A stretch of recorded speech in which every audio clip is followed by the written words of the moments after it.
Well, hi, good morning, and thanks so much for joining me here in my shop for day 2 on this radio. It's May 9th today.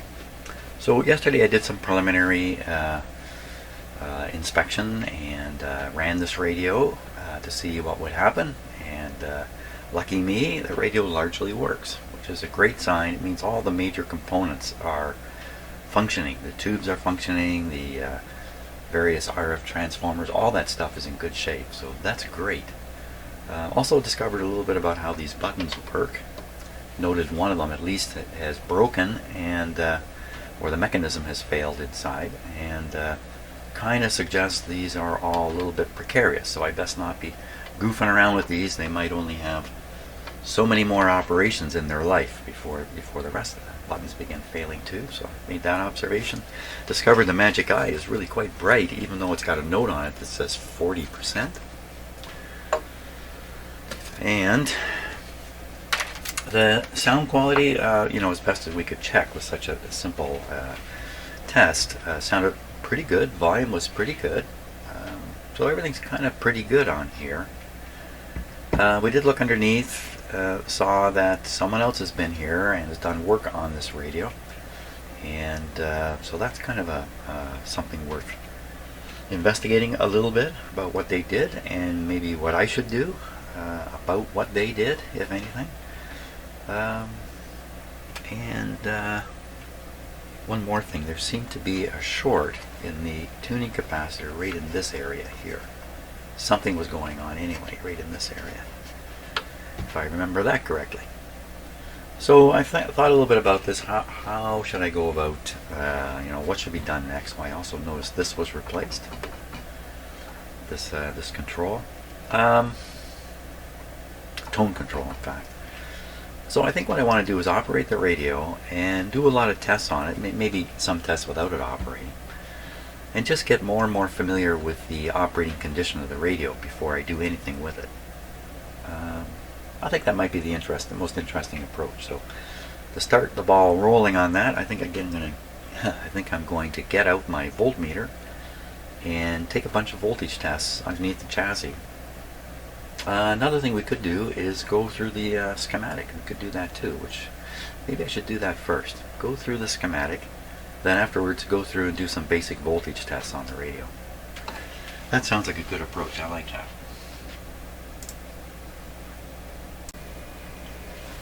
Okay, so I've managed to tip the radio on the back. I stuck it up on some blocks here because there's some wires coming out down here.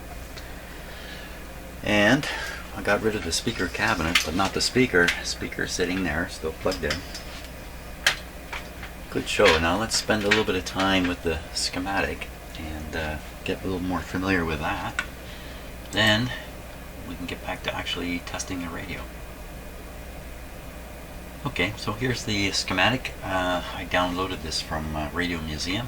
I'm a member of Radio Museum. I encourage you to utilize it and join and upload information if you want. So this is a couple pages that have been put together onto one sheet. This has come from another page, I'm sure. And alignment data, same as data sheet 106. So no alignment information here, but when I get around to it I can find it, I guess, on 106. This is 107 right now. Great. Okay. Looks like it covers 2 different radios. Let's tip this here. Okay, so this radio has the magic eye. This is my version here. Just looking back and forth. So this one only has 1 set of preset buttons here. This radio has 2 sets. And other than that, sure looks similar. Yeah, so they put this tube, they had to move it over to the right to make room for the buttons here from this version of the radio. Okay, not much difference anyway. Phono radio switch. It's on the back. I don't have this. Used on the, looks like Z3A62D. That's not what I have. So okay, all adds up. Pretty sure I got the right schematic here. Now, what can we find out from this schematic? first of all, this is a hand-drawn schematic.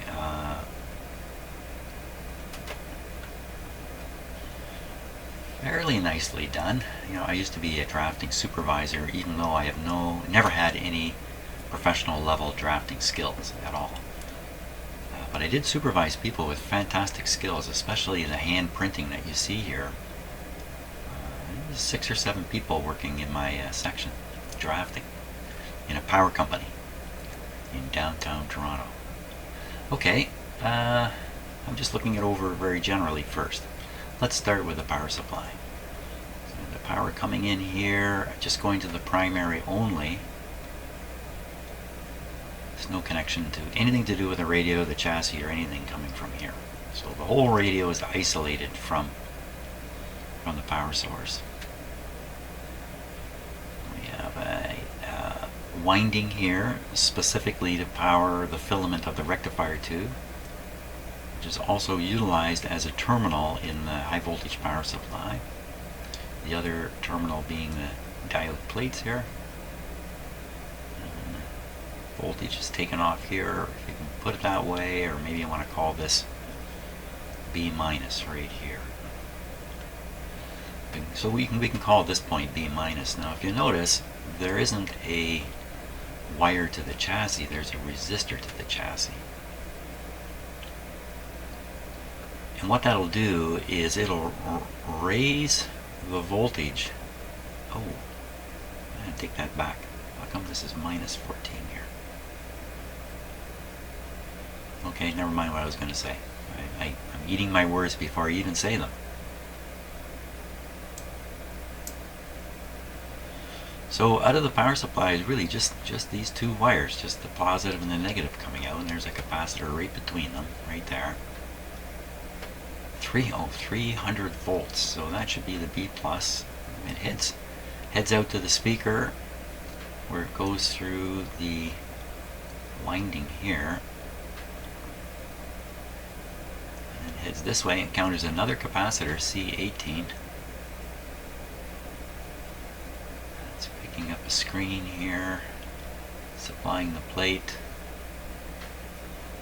Don't go that way, go this way. Plate. Now it's only 200 volts.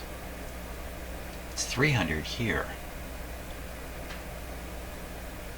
200 here. And the only thing in the way is the field coil. That's 100 volts lost in the field coil. Wow. I mean, isn't that a lot of power in the field coil too? So then with the 200 volts that is on this line, feeding all these plates, and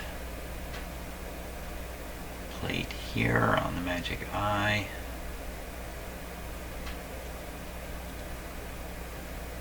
Okay, what happens down here? These points are broken on the 9A. Blah blah. I don't have that radio. Well, what else? So what is this? This is the Phono Input. This whole piece is not on my radio. Yeah, here we are. Used on the 9A. Yeah, this whole thing doesn't exist. But on my radio, this exists. The 9A62 only. Okay, so so exactly how this is done then, don't know. I don't know what exactly exists in my radio. Won't worry about it till I need to.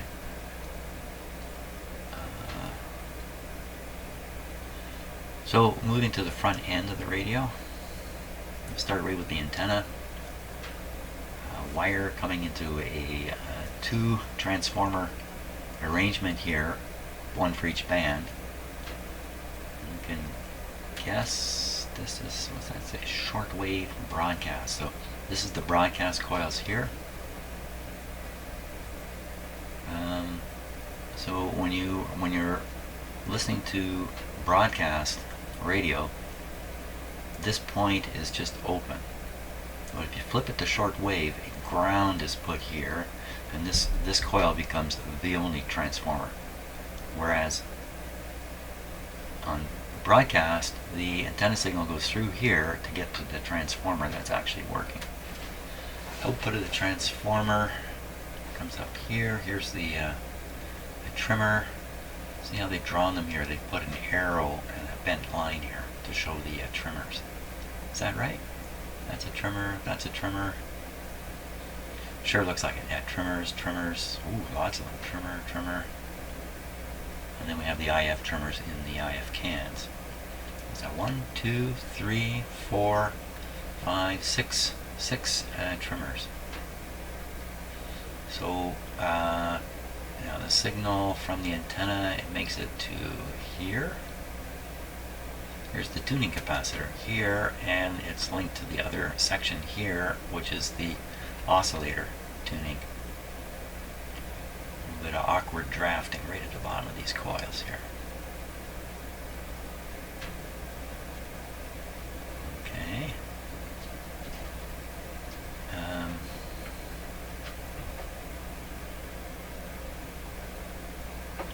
90 volts here, because we've come through this resistor from 200. We've come through 200 volts through this resistor. 90 just to here. Oh no, to this one too. To the two screens. And the plates, so the screens are at 90 and the plates are at 200, supposedly. And the screen over here, there you go, where the S is, Jim, is on the 200 line. Yeah, but the plate here may be done differently. The plate, what is that? What is that? Resistor back to here?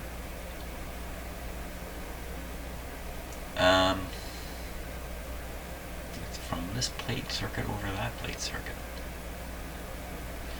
You know, it almost looks like feedback to me. I'm not sure what R12 is doing. I mean, basically you have the plate hooked back to its own grid. That's kind of odd. So it must be feedback. Okay, so this would be tone control here. Now we're plate.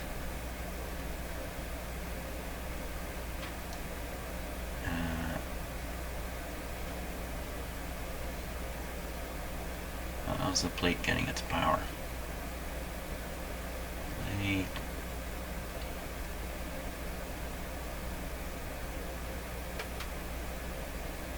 From here? Okay, well, you know, if I need to, I'll sort this out more appropriately, but I imagine the plate is getting a high voltage here. I imagine it's getting, well, 300. I would think it would get to 300. It would get to 300 if, I don't know how this plug fits in here exactly. I don't know if you have to pictorially kind of flip this over in your head, flip it around. Not sure. Okay. Well, that's about enough touring through here, I think. We got the key voltages we're going to go look for. 300, 200, and 90. Oh, here's a 180 voltage here. Let's look at this one. 180 volts up to, what is that? Grid.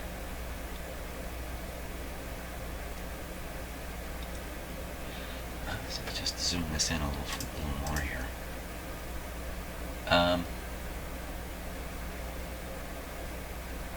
Right, this tube's upside down. Don't count wrong way now. So grid number 1 is right here. They call it grid 0 or grid oscillator. GO, grid oscillator. And then you would normally this. Oh wow. Yeah. Then this third one would be the signal grid. Wait a minute. It's got the screen voltage on it. So, well, oh, grid cap. Da-da-da-da. Yeah, okay, there's a grid cap, and looks like the grid is hooked up to the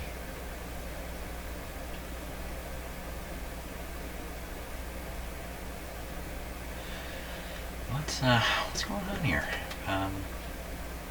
So, oh, what is this doing here? GA. 180 volts.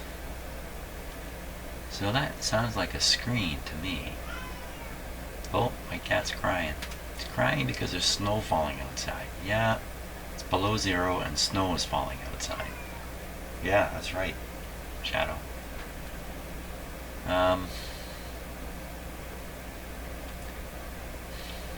Well, perhaps what this does... Oh. Yeah, you got the answer, do you? I'm gonna have to stop in a moment and go pet my cat. Not sure about that. 6A8. Oh my catty. Big filter here too. Yeah, I don't know. Okay, I'm gonna stop and read up on 6A8 and try to sort out what they're doing here with this grid. This would normally be a screen grid. The second grid. Grid 2 would be a screen grid. And grid 3 would be the signal grid, but it's a screen grid.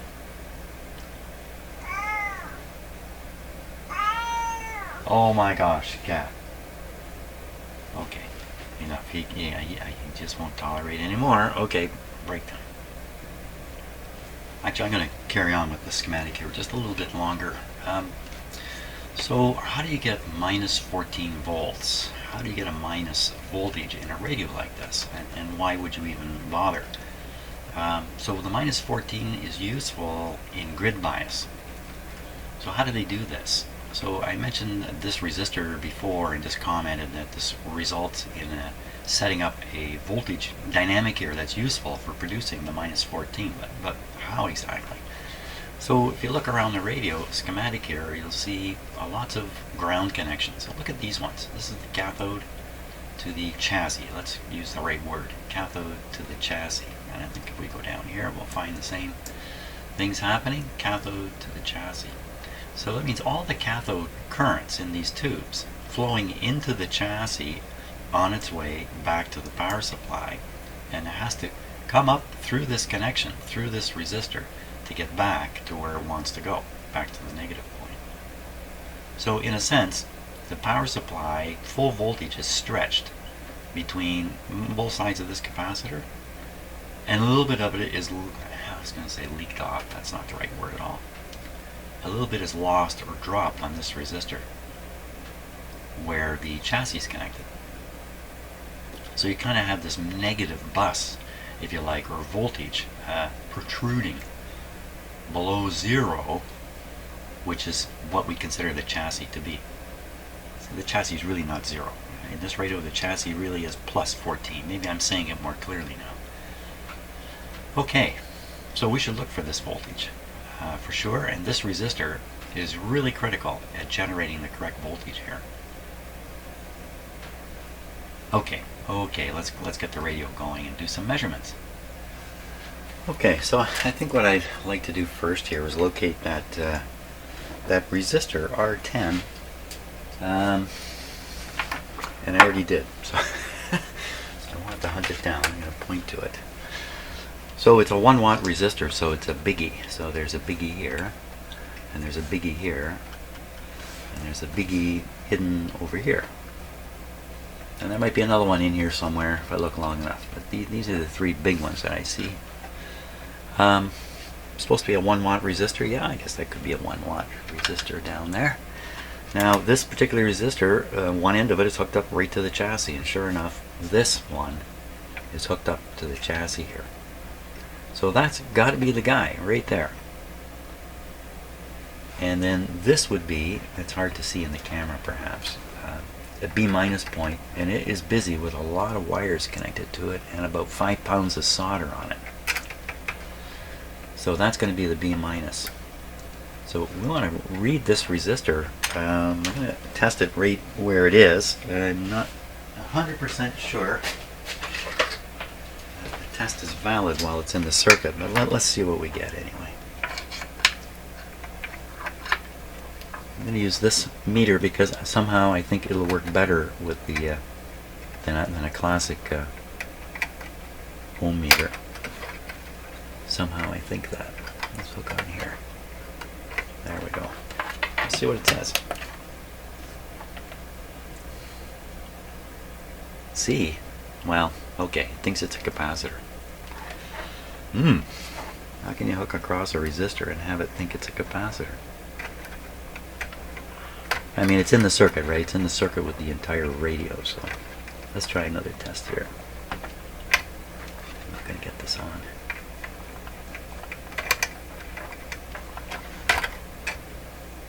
Looks like it should go. There. Probably get exactly the same thing. See? Not exactly the same, but... Okay, so that test is bogus. You can't know what that resistor is. Let's hit... Well, we can't know with this tester. Let's try it with... ordinary meter here. Get these short leads in there.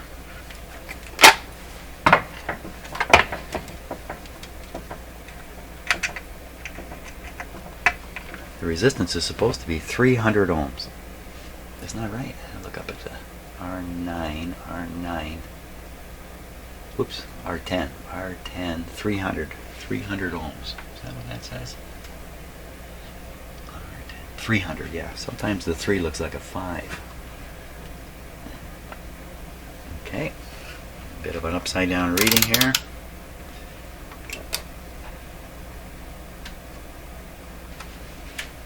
Down here. So 350. Well, that's not enough to cause me too much concern. Now, the last video, or one of the videos, I was using this voltmeter, and I just totally stopped talking at one point because the reading on it wasn't possible. What's happening with this meter, and I didn't say anything about it at the time, I just went silent. I muttered a little bit. For this meter, sometimes the decimal point doesn't move. It stays in the wrong spot, and it can lead to some pretty weird... Sometimes it even just completely disappears. So I can blame confusion on the meter. Yeah, that's who I'll blame it on. Hey, bring that meter back. No, we're going to use this meter. We're going to use the this guy here. Flip him on. Now, where to put the B minus, or where to put the negative for my meter? Chassis or B minus? Well, my guess is the readings we were seeing were taken to the chassis. So we'll start with that. So since the radio is plugged into an isolation transformer and its own internal transformer acts as an isolation transformer, it's pretty safe to hook this up. This is connected ultimately back to power system ground. So we're going to go on here. Just got to think about these things a little bit before doing them. Okay, and we think we're going to see 300 volts. Let's see if I can get all this on the screen here at once. Yeah, I guess that will work. Sure. Okay, so we're on the 500 volt scale. 300 is up in this range here. We're ready to switch on. Magic eye's just hanging over here, but it's okay. Oh, look at that. Looks like it's supposed to hang like that. Okay, and volume control. Well, it's got the on-off switch. I switch it on, but it's not plugged in yet. So the plug is not energized. And maybe we'll start by reading the top of these big capacitors. See if it's 300, 200, what's there. Where's the top of this one? This is the bottom. This is the bottom, seriously.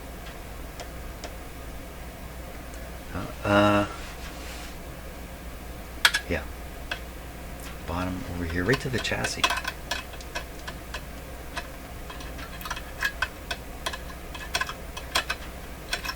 think it's okay. Well, there's some wires sticking out here and there. Okay.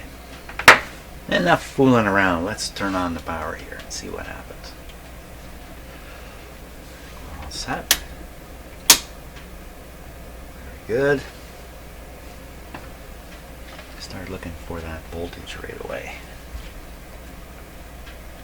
That's 400 volts there. 350, 300, 250, 200, settling in just above 150. Switch to the 150 scale. Yeah, same reading, 150. So don't really know what this point is I was testing, but we know what the voltage is. Now we'll try this one over here. Let me go back. I'm on the 500 scale again. I got the dim bulb in. We're running the radio with 90 volts. So all these voltages should be low. Let's just keep going for now though.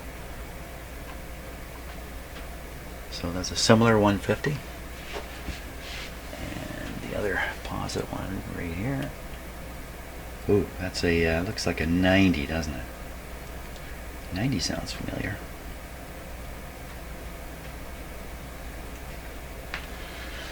Again, I don't really know what the points were that I was testing, just those three big capacitors. Okay, let's look at the top of the resistor that should have, you should see like a negative now. Yeah, so negative 50 volts full scale. Okay, and the actual reading is 9 volts. That's a fair bit less than 15. That's a fair bit. So it could be this resistor is actually 350 ohms, and that's too much. It's dropping too much voltage. More likely, I got the radio running on 92 volts. I really shouldn't be doing that. Is the radio getting noisy?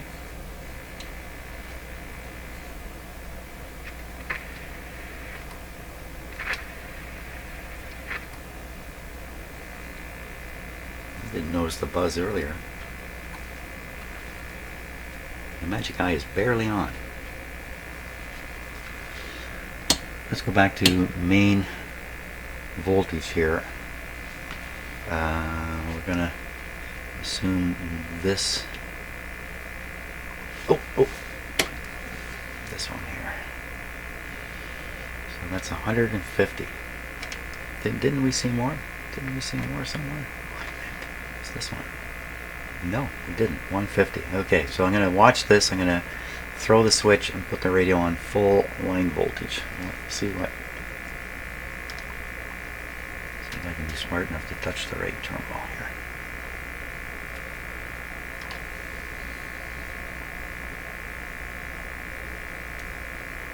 Okay. 150 flipping to full. The hum changed totally in the radio. Ooh, something new came out. Magic eye started glowing nicely. Now we're looking at 300. That was one of the numbers. 300.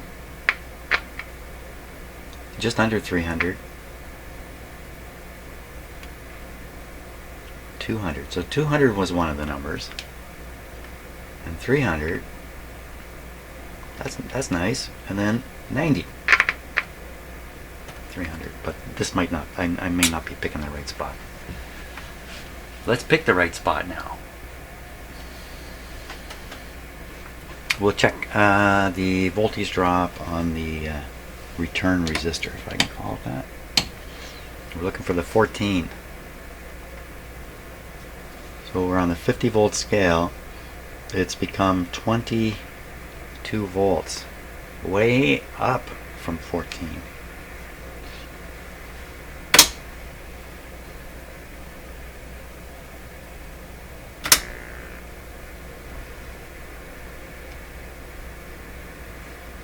Okay, so that again suggests this resistor is too high. It can also be the current going through it is too high for some reason I don't realize yet. Some tube here is cooking and I don't know it. So let's look at the schematic and we'll take a look. We'll try to find the 90 volts here. So where can we find 90 volts? 90 volts is here on, oh, these pins aren't numbered, but I think they're in their true order. So it'll be 1, 2, 3, 4 if we're looking at the socket, if we're looking at the pins. We're looking at the bottom of the tube. Well, we'll try it. 1, 2, 3, 4 on the 6 6A8. 6A8. Which one's the 6A8? Pretty sure it's this one over here. So there, we would try to spot, if we can, pin number.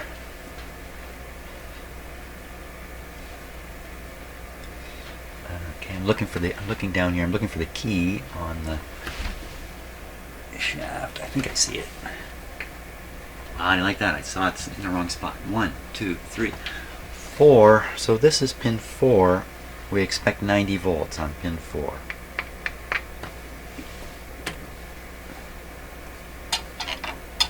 Volts on pin 4.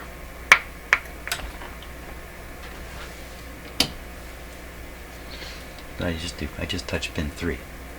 Pin 4. 1, 2, 3, 4. Pin 4.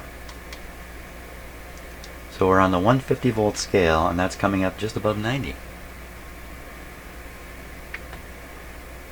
Okay, that's good. Now the pin right beside, I got this huge voltage on it. Let's look at that. That's probably the plate. So on the 500 volt scale, ooh, what does that sound? Oh, wow, what's going on there?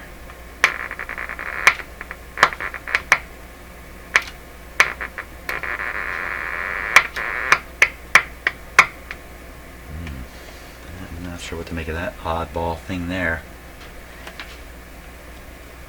There's another oddball thing. There's an old resistor here, and then just behind it is a new one, a very new one, and it's parallel. In fact, the new one is just kind of tacked on here. I didn't even trim away the wire.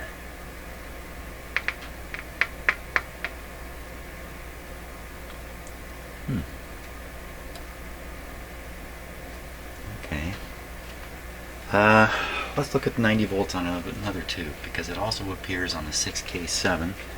6K7 is, I think it's got to be this one. 6K7, and the pin that the voltage would be on, same pin, 1, 2, 3, 4. This guy's right in the open.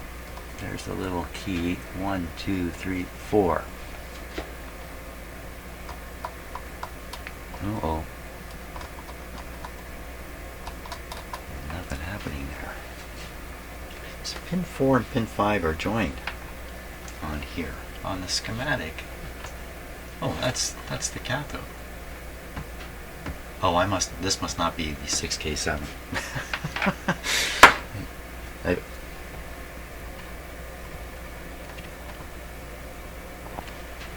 What other one could be 6K7? Well, look at the diagram. You've got it, Jim. Look at the diagram. Don't be guessing here. 6K7 right in the corner.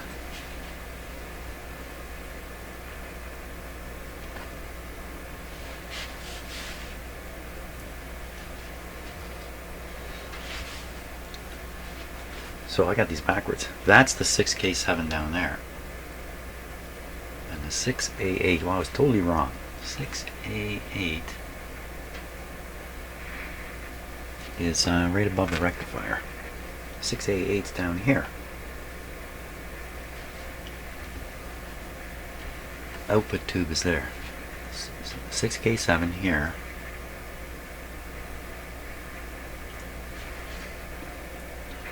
Right, that's definitely correct. 6K7 there. Yeah, I'll get it straight. And then the 6A8 must be that guy. 6A8, pin 4.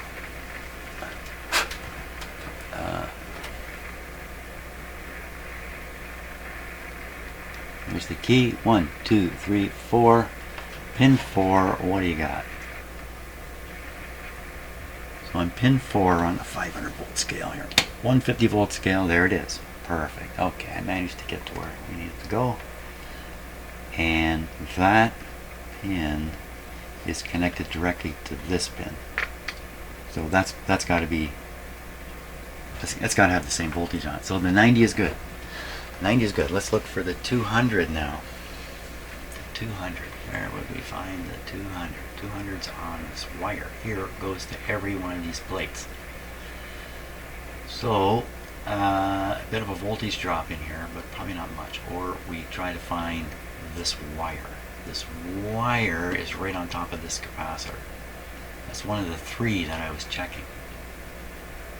And it's coming right out of here at 200. It's going in at 300, out at 200. In at 300, out at 200. In at 300. That would probably be 300 right there. Don't short anything now. So yeah, it's just under 300 on the meter. That's the 500 volt scale. And out at 200. Well, it's out of the same thing. Okay, so maybe I'm not doing this right. So that's actually 280 on the meter from my eye angle, and that is exact. That's a touch more.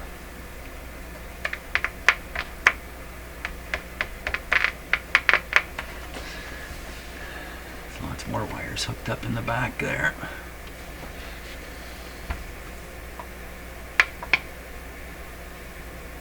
It's about the same thing.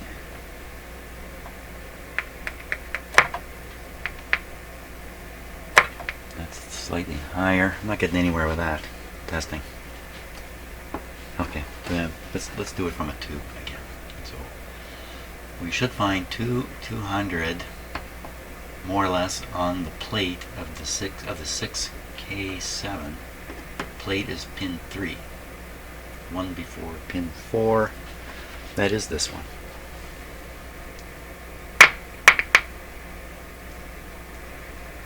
Instead of 200, we're getting almost 300.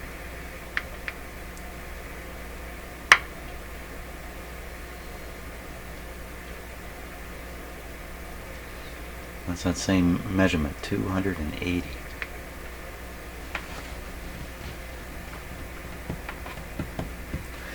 That would implicate a resistor somewhere, I would think. I thought the voltage was mostly dropping on the field coil. You know what? Just a few minutes ago, when I was looking in the cabinet, I noticed that the face board for the speaker doesn't line up with another face board. You know, a board with a big hole in it that you mount the speaker on, and then sometimes the board, like you mount the speaker to the board, then you mount the board into the cabinet. And this one, that board going in the cabinet, there's another board there with a hole in it, and the holes don't actually line up. And I'm thinking what happened here is that speaker's not from this radio. That's somebody took that speaker from another radio and put it in here. They put it in here. And they maintain the field coil connection. It's got to be a field coil speaker. I'm looking at it now. Yeah, definitely has a field coil. Has all the wires. Field coil. What's it doing with two transformers on it? Wait a minute. It's got this big honker here.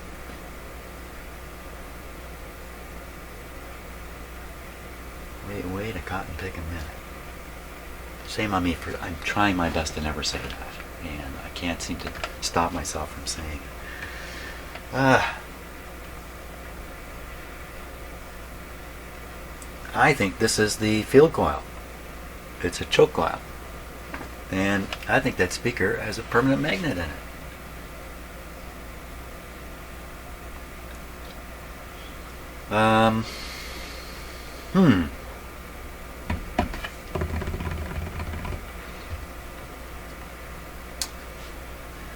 Yeah, that I think is what is going on, because I see two wires coming up into this guy.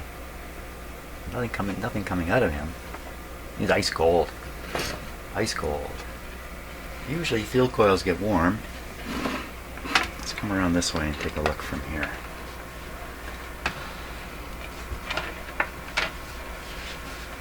So we have all the wires going up there.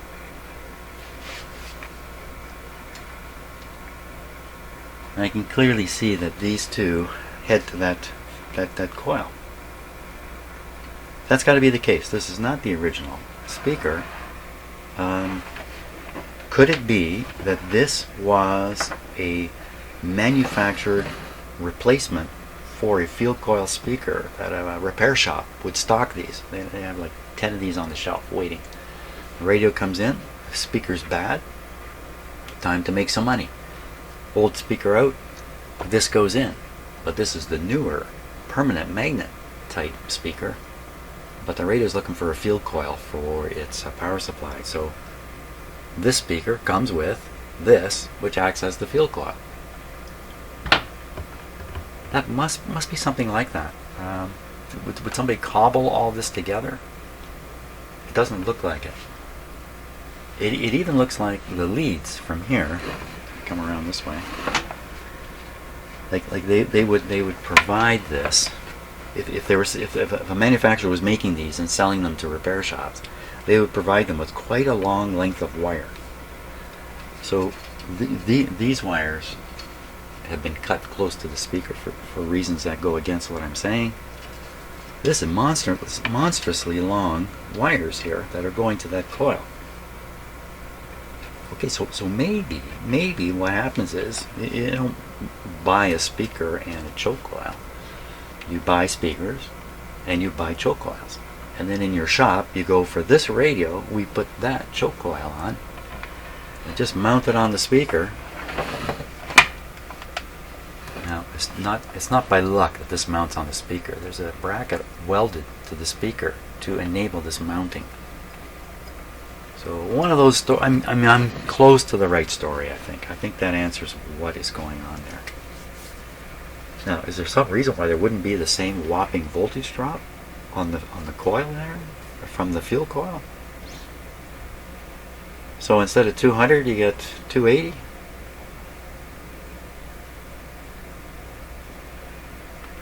So the purpose of the field coil is to generate a magnetic field of some strength. The purpose of the choke coil is not that. It could be the wires inside that choke coil are a very different dimension. It could be a very different number of turns. Be a big honking iron core in there that in the speaker you can't build that powerful of a magnetic core. Maybe you can. I don't know. I'm just making this stuff up. I'm trying to explain things to myself here. So just maybe the internal resistance of this is much lower than it would be had it been a real field coil. That's why we're not. That's why I'm seeing the high voltage rate here at the start in the radio, like right in the power supply, because it's not dropping on the first element, which is the field coil or choke coil. Okay, so I have an explanation for why the screen voltages might be high. Does it matter? They're quite high. They're supposed to be. I'm confusing now. It's screen voltage and the plate voltages.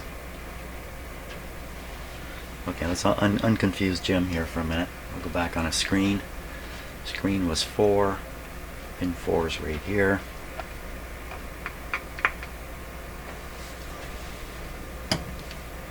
Yeah, it's correct. I just went through a long explanation why the screen voltages are high when they're not.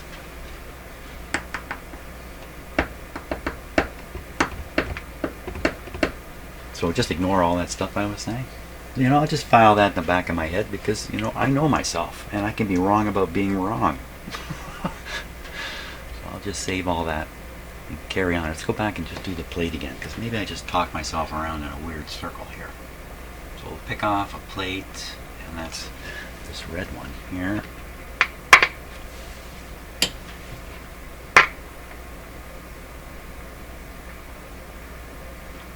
$280. That's right, 280 and it's supposed to be 200. See? I was right about the whole talk about that thing. Somehow the 90 has come out correct, but not the 200. And let's just find that 300 again. 300 has to be on the positive of one of these guys. So this is where I get confused. I think I'm looking for a 200 and a 300 and I get the same reading all the time up here. exactly 280, 290, 200.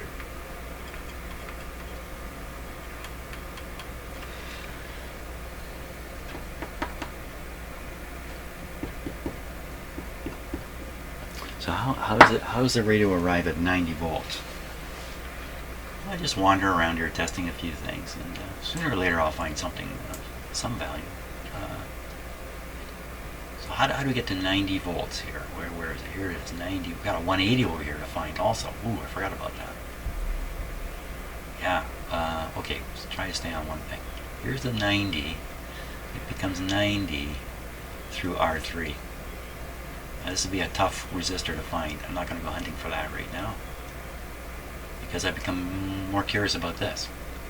So let's go on this 6A8 pin number 1, 2, 3, 4, 5, 6.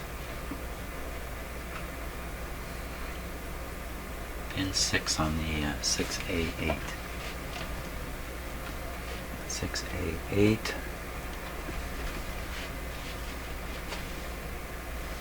I did say pin 6, didn't I? 1, 2, 3, 4, 5, 6.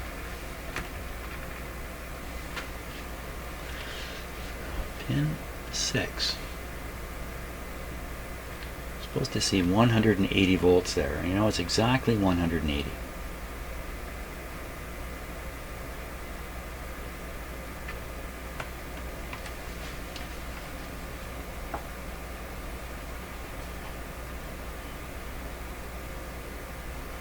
Usually those tubes, I'm looking at the elements in the 6A8 here in the diagram. Usually it's grid, screen, suppressor. But unless I can't see the lines properly in here, it sure looks like the cap grid is hooked up here, and the screen is hooked up here. So they've just, you know, the engineers who designed this radio have done something a little different with this tube than is normally done. I do believe. 6A8. 6A8 right there. Metal type 6A8 and glass octotypes 6A8G, which is what I've got in here, and a GT, which actually that's what this might be, used in super heterodyne circuits. 6A8 outline, 6A8 heater volts, amps, for heater cathode, maximum ratings, blah, blah, blah, blah, blah. I'm looking to see if it describes how to use it. Well, it gives grid number 1 in brackets oscillator. So normally that's what grid number 1 is used for, the oscillator. And in this radio, grid number 1 is connected to GO, grid oscillator. Okay, grid number 2, the screen is to be a screen 100 volts on grid number 2. Converter service, grid number 2. And grid number 2, looking at this,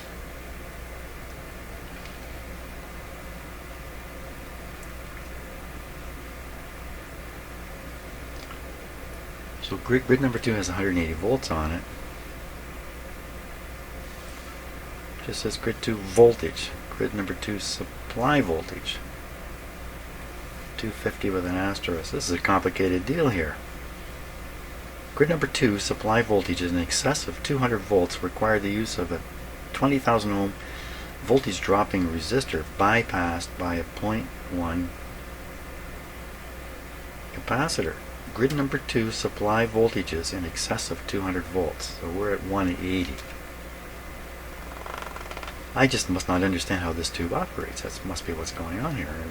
Maybe I've been looking at, you know, 6SA8 and newer tubes. Maybe they were used differently.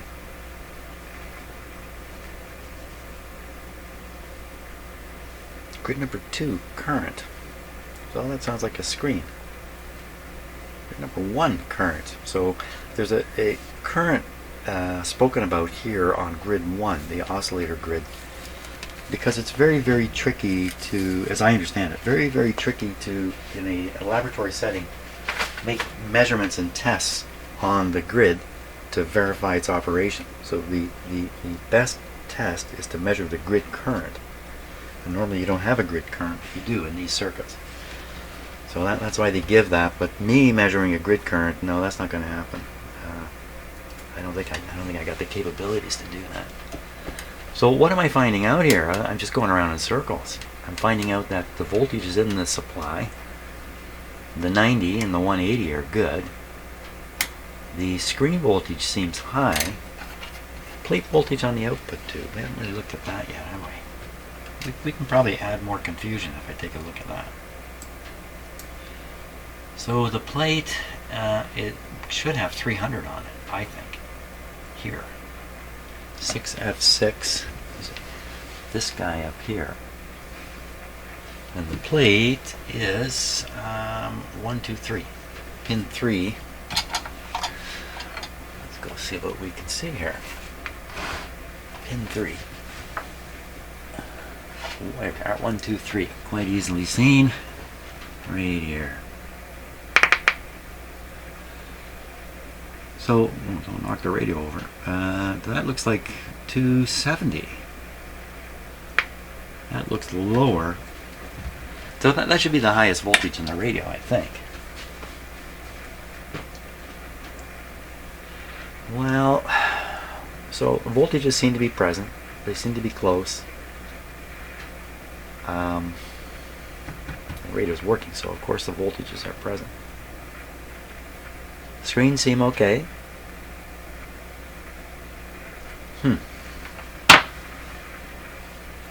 Maybe we got to take come at this from the power supply point of view. I can't forget that this is exposed copper wire right there. So it would kind of follow the output of the power supply step by step. Why don't we try that? So come down to the power supply here. What we would want to find is which of those blue capacitors is this one.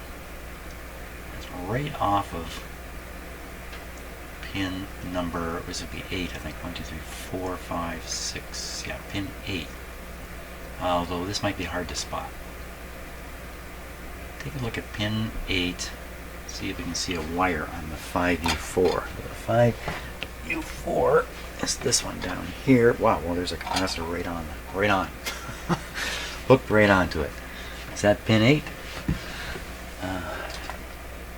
And in fact, okay, so this is pin 8. This is the capacitor connected to pin 8, and the other side goes basically to the top of the resistor or the B- line. So I look back at the schematic here, and that's exactly it. So that's 23. That's C23. What if I actually write on it?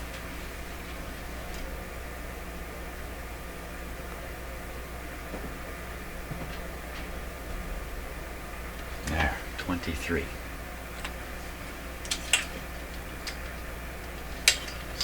Okay, now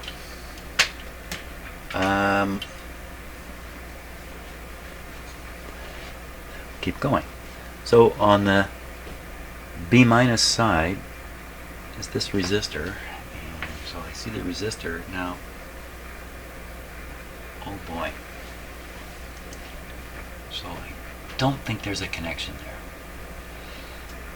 I see what they've done here.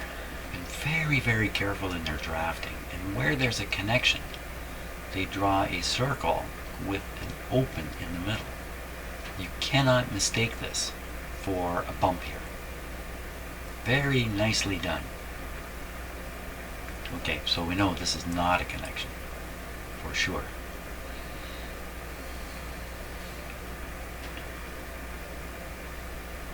Well, we have this one which is hooked up right to one of the lines going out of here, and there's a blue capacitor sitting right there, so it's got to be this one. C18, I mean, how can it not be this one?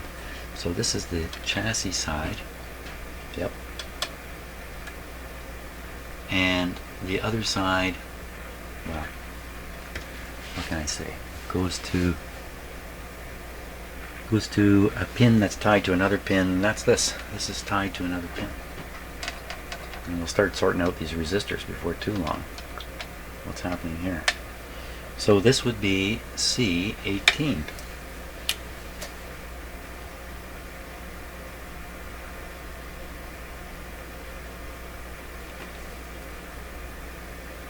Thought I could feel some heat here. It's probably my forehead. Okay. Well, that leaves the last one. Well, didn't I find there was more? There's C22, C23. Where's the other big one? Isn't there another one? I thought I saw another one.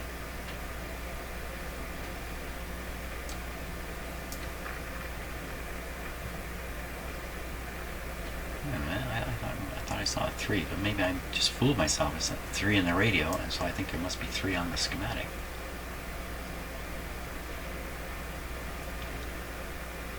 What's happening? I'll look at the parts list.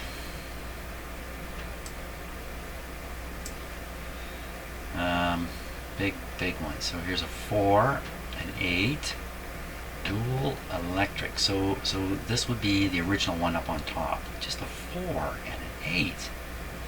What did I say these were? 8, 10, and I can't quite see the last one, but it's smaller. So I have an 8 and a 10. So the 10 is, this is confusing, the 10 is number 18. So this 8 is a 10. And then the other one is 23. 23, here's 23. Dry electric. 340 volt dry electric. 0.8. Or 8 rather, and that's an 8. I have an 8 there. 8 in the right spot. A little extra over here. Now what's going on up in there?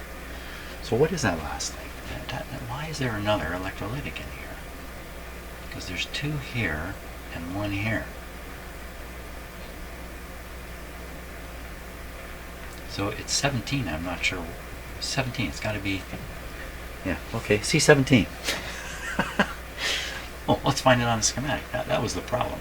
The problem was I couldn't find it. C17, 18, 23. And I suppose you're looking at it on your screen going, Jim, it's right there. It's right there. It's right there.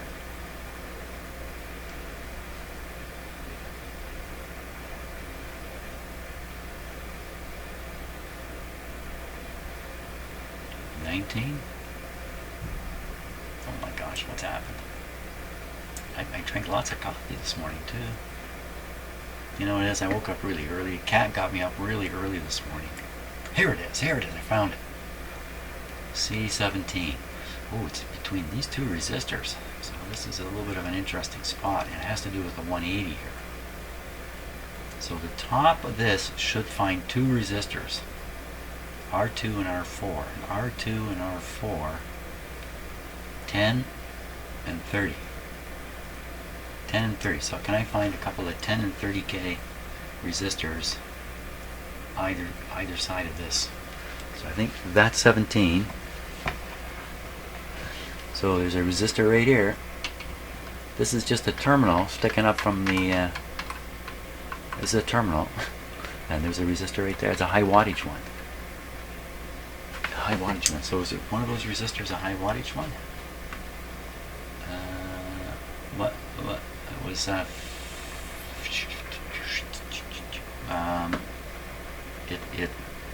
boy oh boy, I tell you, R2 and R4, I really forget stuff fast.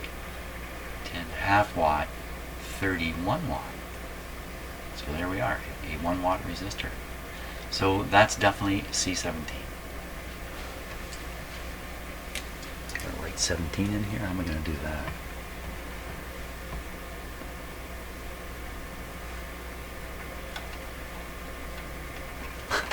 Looks like S7. Good enough. That's good enough anyway. Okay, along the way we have found, what have we found?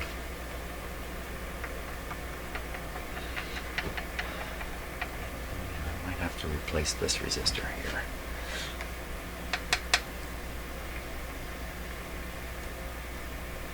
We haven't done anything really bad. Okay, in my crazy look for stuff, one of the things I do with capacitors, which is sometimes helpful, sometimes doesn't really tell you anything. So I look at the voltage on either side of the capacitor. Quite often, on one side you've got a 0, and on the other side you've got something. But if you find something on both sides, it might be time to look at that capacitor a little closer. We can start with this one here. Wow, and of course right on the chassis here. So you can't do anything else. So this is the audio coming to the volume, to the tone control here.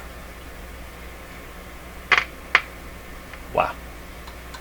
You see nothing on the other side. One side lots, other side nothing. Okay, this one is the leaving the volume control. We should see a small negative here, maybe. Oh, that's a high voltage there. And on the other side, we get nothing. So why is this so high here? This is definitely on the. This is actually on the volume.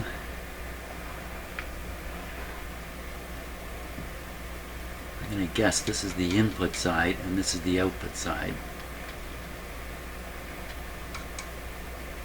Something funny going on here.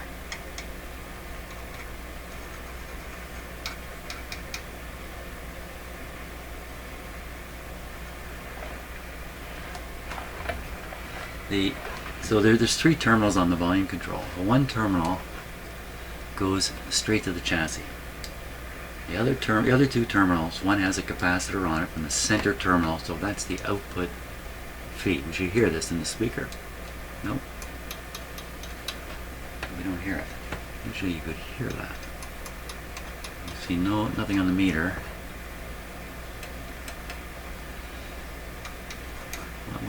I saw a bunch of voltages. Here they are. Okay, so this capacitor is not connected to the volume control. It's just finding this ground terminal here. So that's all that is. So that's just a capacitor doing something. Nothing to do with the volume control. So back to the volume control. The output side. And here. Nothing. Shouldn't see anything there anyway. More capacitors. Here's one over here. One side. Other side. Oh. Oh. That's a molded capacitor right there.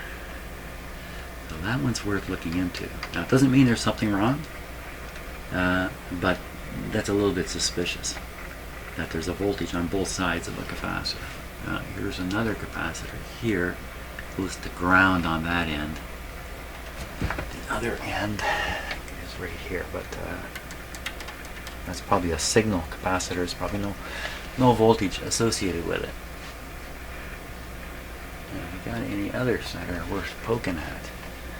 So there's some ceramic ones in here I wouldn't worry much about. Okay, let's look into, well, here's another one here.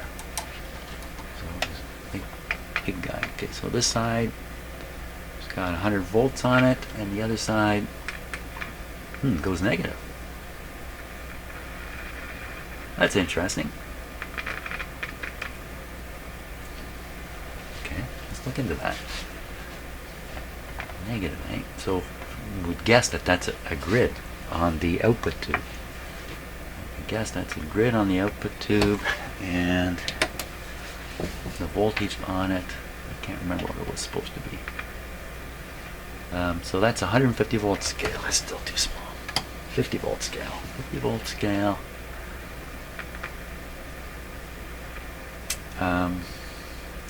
20 volts. negative. That is pin number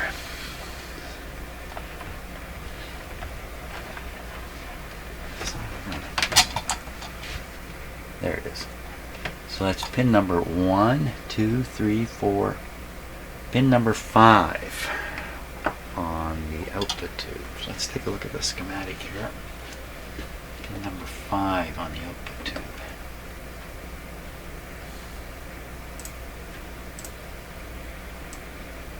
Oop.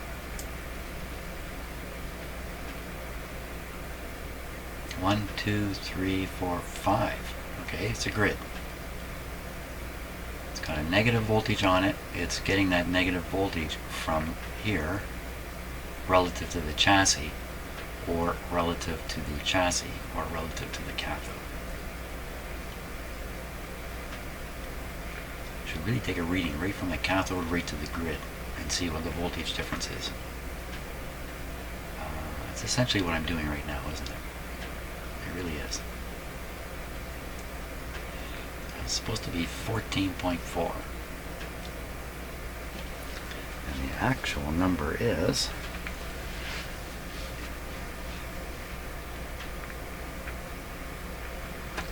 put this on the 15 volt scale. Should go right full scale pretty well. Right over. It's higher. Okay. Oh my gosh. It's on the, oh no, 50 volt scale, 20 volts. That's right, minus 20. Minus 20. But when I read it down here, I get the same almost, yeah. It's another indication that there's too much voltage dropping on this resistor. Check the screens. They seem to be okay. The thing about the screen is it affects the overall tube current and the whole radio tube current situation quite a bit.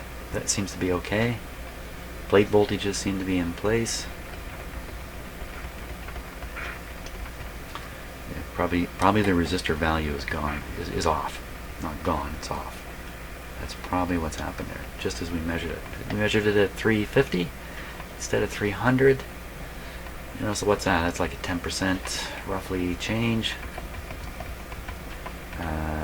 Supposed to be, I'm forgetting about that field coil thing.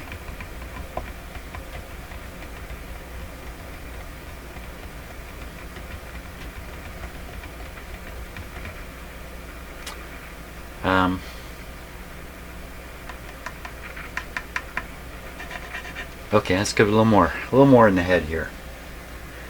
Things get real messy before they get nice and neat, right? These two resistors in parallel. What is going on there? So this one is body and dot. Body is red, end is green, and the dot will be yellow. So that'd be 250K.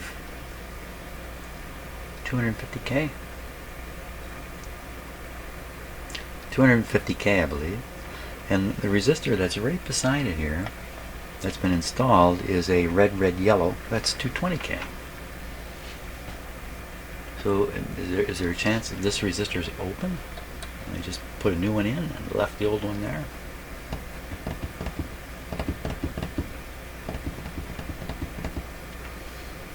And all this is happening right up against another higher wattage. Ooh. Oh, I must have touched the lead there.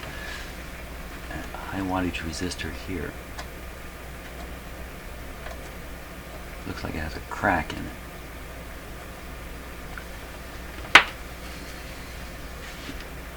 Let's see about that.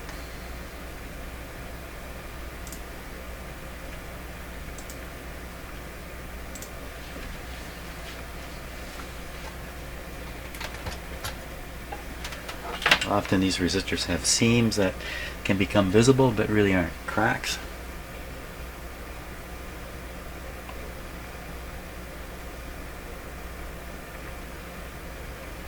So the part I'm looking at, let me get a stick here. I'm looking right at this, but it looks okay. Is my camera auto-focusing? What's it doing here? So there's the resistor. It is autofocusing, so apologize for what's going to happen with the focus here. And this one. Yeah, focus is going to go wild. This, right, just leave it. It should fix itself.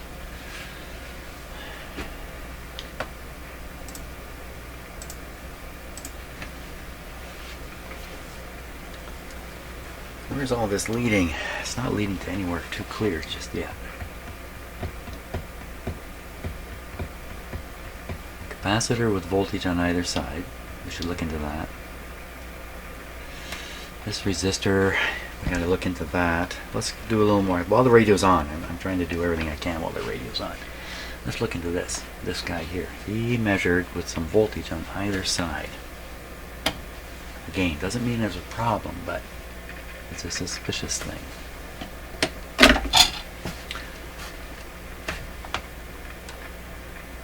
So a little over 150.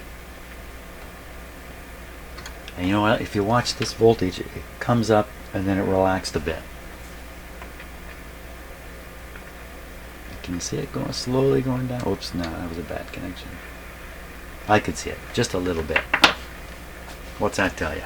I don't know. It just makes me even more suspicious of it. So let's figure out where that capacitor is in the circuit here. So it's connected to, oh, it's connected to the other side of this resistor, which is on this capacitor, which was 17. So if we go to 17, find this resistor, looks like black, brown, red, looks like 10K. Other side of the 10K is connected to a 2-pin and a capacitor. Okay, now you're probably already looking on the schematic. Before that, let me shrink this a little bit here. Okay.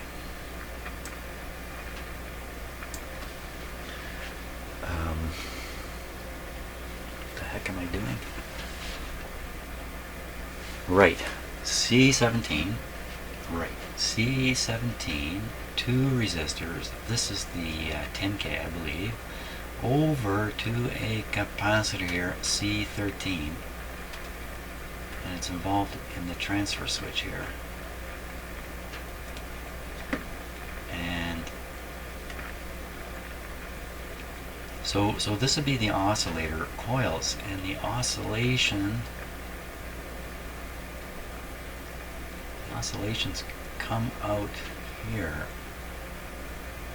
reach the grid there. Capacitor here. I suspect this is just supposed to pass the signal. Why would it have voltage on it? Where would it get voltage from?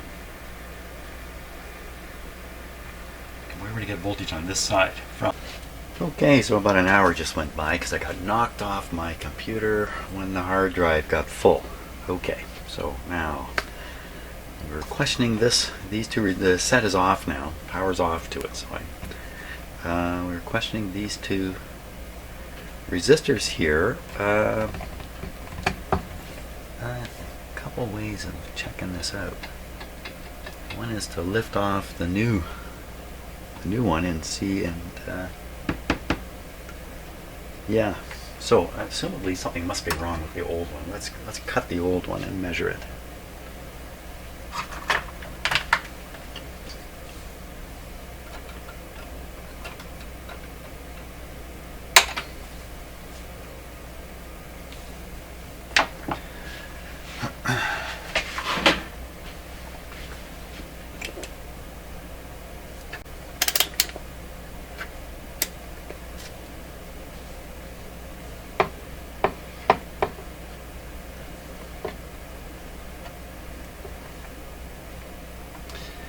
Well, that would appear to be open circuited.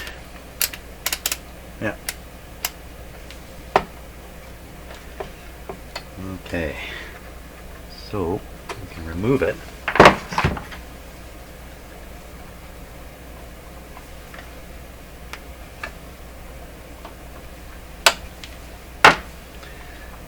this one, let me just cut the tail off that. Excess here. Okay, so we sorted this out. Now, the next thing, what was the other thing to sort out here? This resistor.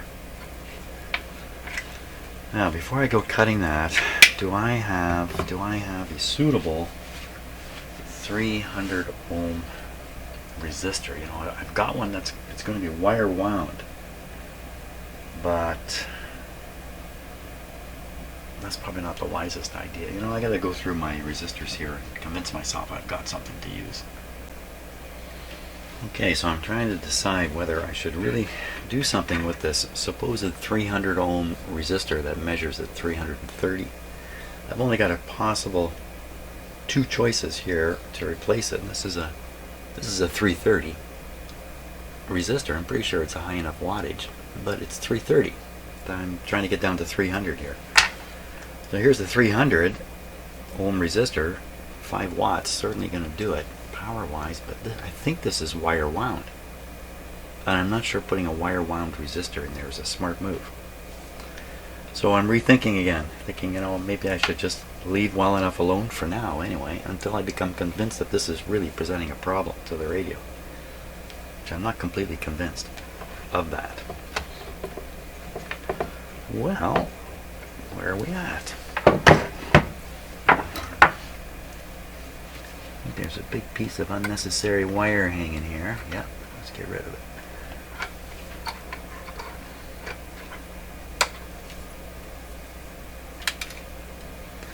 It looks a little neater. So, still have questions around the field coil arrangement in here. Questions around the voltage that's reaching the output tube, but generally the radio is working. So, oh yeah, there was this capacitor I was concerned about because it was showing voltage on either side. Now, I did look at this on the schematic. Let's look at it again. It's right on the other side of the 10 here. I remember what it does. I think I remember what it does. Let's take a look.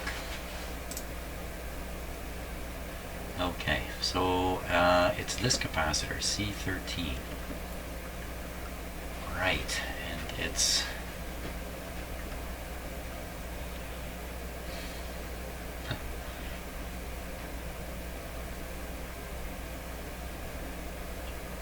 so they call the incoming signal grid G. Call this G A. I can't think of what the A would stand for.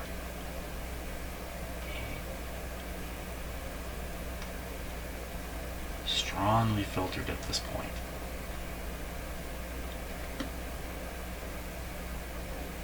Voltage was correct at 180.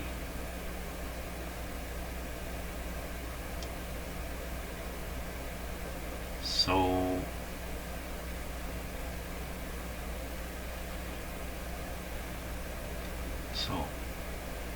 well, there has to be some. Oh, I've got it. I got it. Okay, I got it. So this grid is pretending to be a plate, and it's a plate. Does that make sense? It doesn't make any sense because this tube's upside down. You know, because the tube is pictured upside down, I tend to think backwards sometimes when I'm looking at it. 180.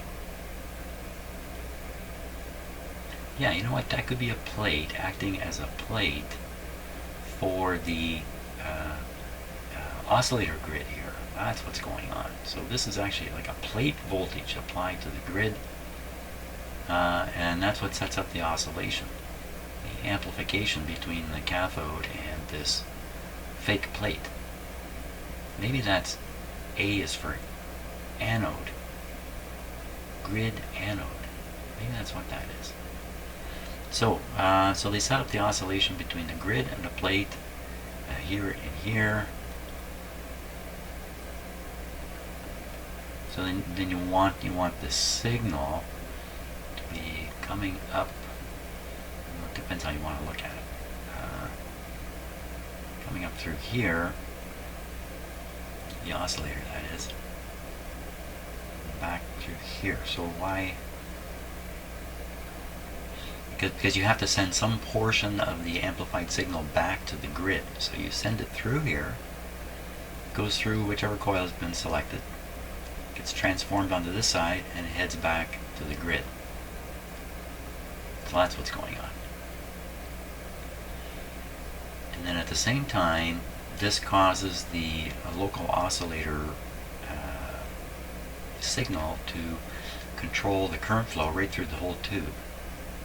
So the main, you can look at it like almost like a foundation current, if you like, is operating at this frequency. And then on top of that signal, the grid signal comes in. The antenna signal comes in on this grid.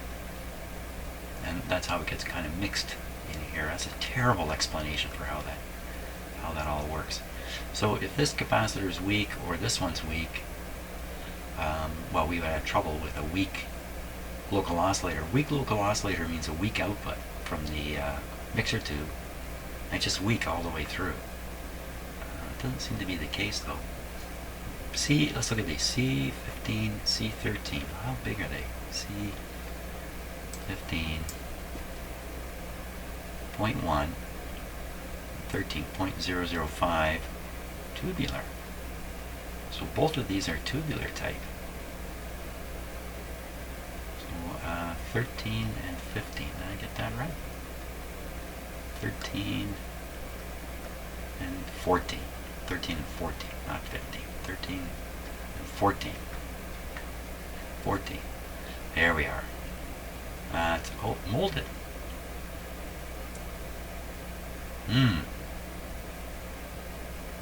50 picofarad molded. What do they mean by molded? What do they call them? Tubular, molded, molded, tubular, tubular. Molded may actually mean that it's one of those square, highly reliable capacitors. I think that's what that means. So I wouldn't worry about this one, C14. I'd worry about 13. So 13.005. Is that what's in that radio? 0.005. I don't know if I can even see it. Let's look.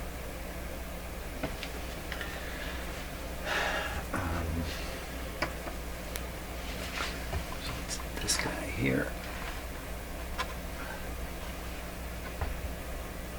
0.0047. So it's a 0.005 sitting there, and I've already forgotten what was on the schematic. Well, let me just look myself here quickly. It was 0.005. So the question is, like this capacitor has voltage on both sides. Is that? I think I was looking into this a little bit and didn't really finish it.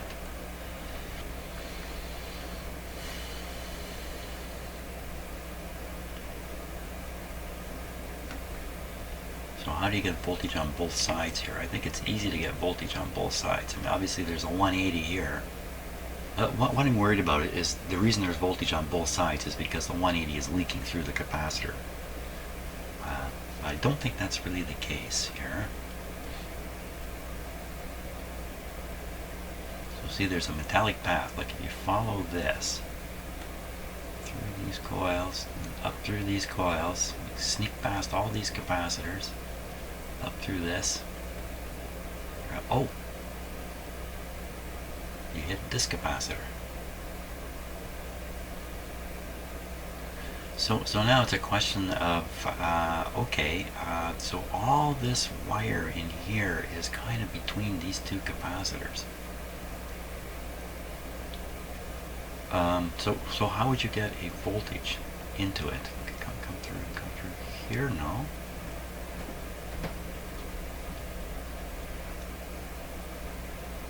So one way to have a voltage on this side of this capacitor is for it to leak through.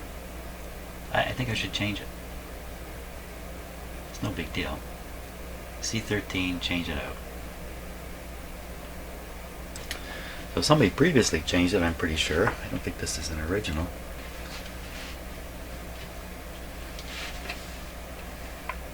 Yeah, yeah, it's definitely been changed out. Okay, let's cut it out and we'll check it for leakage.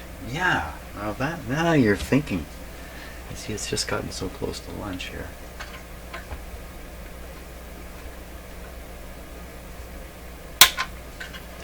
Okay, and I'm going to put a clip on here.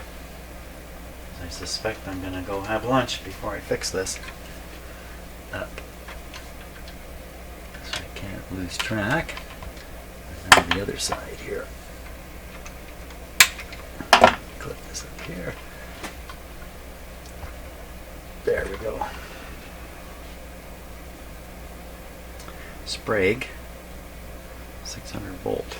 Okay, so over here to my capacitor checker.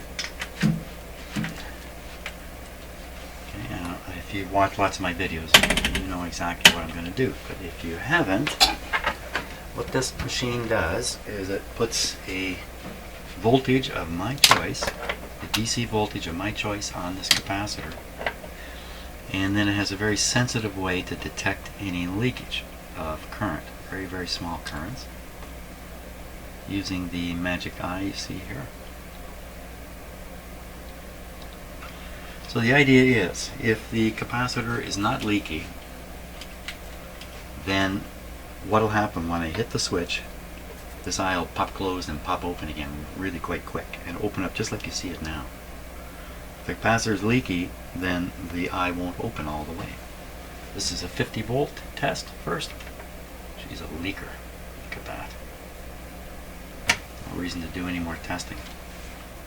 So if everything is going the way I think it's going, then what I've done is I've detected this capacitor as being bad by discovering a voltage on both sides, when most of the time these capacitors have a voltage on one side and zero to the chassis on the other. Not always. So we're going to put a new one in. How this will affect the radio, well, it can only strengthen the local oscillator, I would think. Shift its frequency a bit. Might. I'm not sure of that. Okay, so I'm going to dig out the capacitor, stick it in there. I'm going to stop for lunch and all that. Finish it off after lunch.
Well, I just finished shooting the video here and discovered that the last half hour I did not have the microphones turned on in my shop.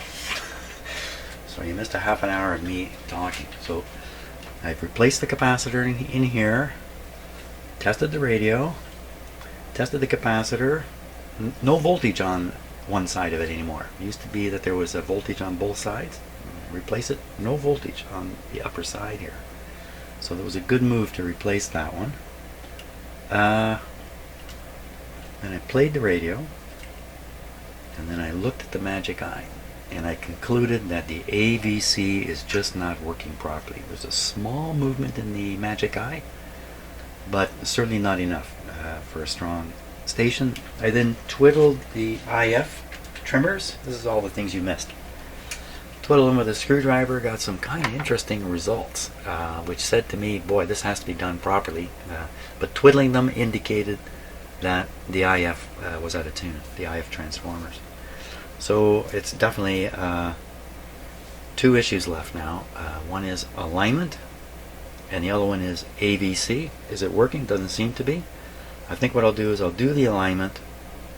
That will produce the strongest signal out of the IF that the radio can do, and that'll give the best chance for the ADC voltage to develop.